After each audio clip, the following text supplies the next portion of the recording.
All right, guys, to watch this video for Thursday, June 1st. So May is in the books, and I didn't do as well as I did in April. I think I had one red day in April.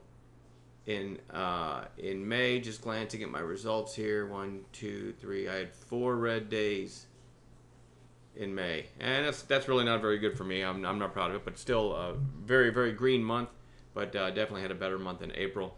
So here we are headed into June. The SPY kind of chopping around again near all-time highs.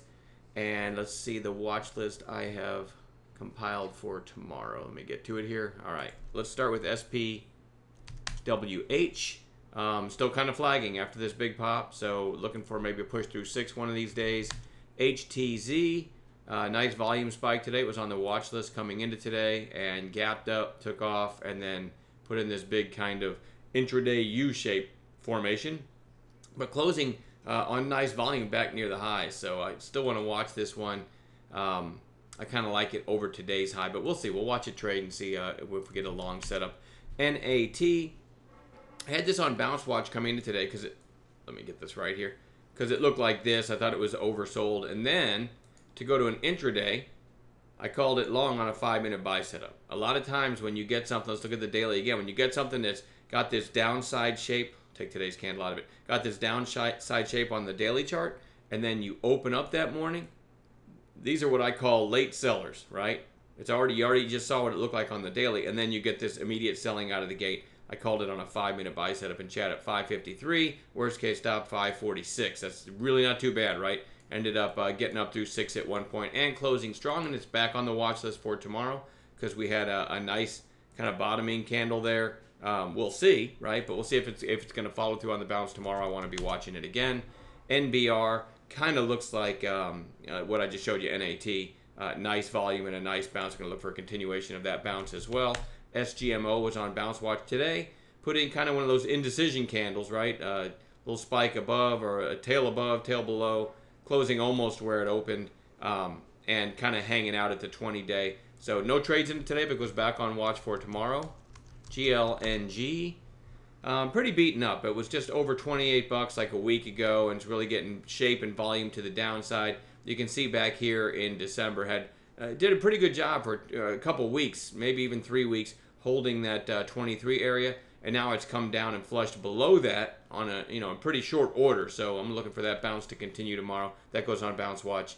When I say bounce to continue, I mean the intraday bounce there. I'm looking for, if it holds above 23, a potential long in that tomorrow. Remember, I don't hold overnight, so I'm just talking about day trades here. CBIO. I called this one long. I'll show you 2-minute candles. Called this long in chat. We were watching it as a morning gap play. It gapped up, sold off, went back through red to green, and then sold off again and was just kind of looking choppy. But then when it got on this next candle, I'll show you, when it got right to about here, I was on the microphone. I said I like this as a Tokyo entry, which means just right there where I called it 458-ish before the high of day break. And you can see that was that's one of those entries where, and this is what I look for in all of my trades, is you get long right here and you notice it was straight up. You're not red for a second. Those are the entries I love, and I'll sit in cash until I can find a potential entry like that, right? If you took this on the red to green 3 minutes in, you probably sold it as it's coming back down here, right? You're probably feeling like I was wrong. So you get long, and then you sell it, and then you go, well, I'm not going to take it now. It burned me once, and then it runs without you. So that's why I love entries like you let the choppiness subside, and then we get long right here. That one gave a nice trade today for anyone who took that call. And it goes, the reason it's on watch is the big volume, and it's still closed above its open, even though it was well off its high, so it goes back on watch for tomorrow. MBOT, this is kind of a sleeper pick, but it went nuts back here, went somewhat nuts here, and it's done nothing for a long time. And then all of a sudden, out of the blue, 1.9 million shares and a strong close. So we'll see if something's up there for a possible follow-through day, but that is a pretty thin one, so be advised and be aware and be careful. And then DEPO. Seems to be holding this $10 area pretty well. Kind of a little double bottom here, and nice volume today. Potential long setup in that one for tomorrow if we get the right setup. We'll also add some gappers in the pre-market and hopefully catch a few nice trades tomorrow. All right? Enjoy your evening. We'll see everybody tomorrow.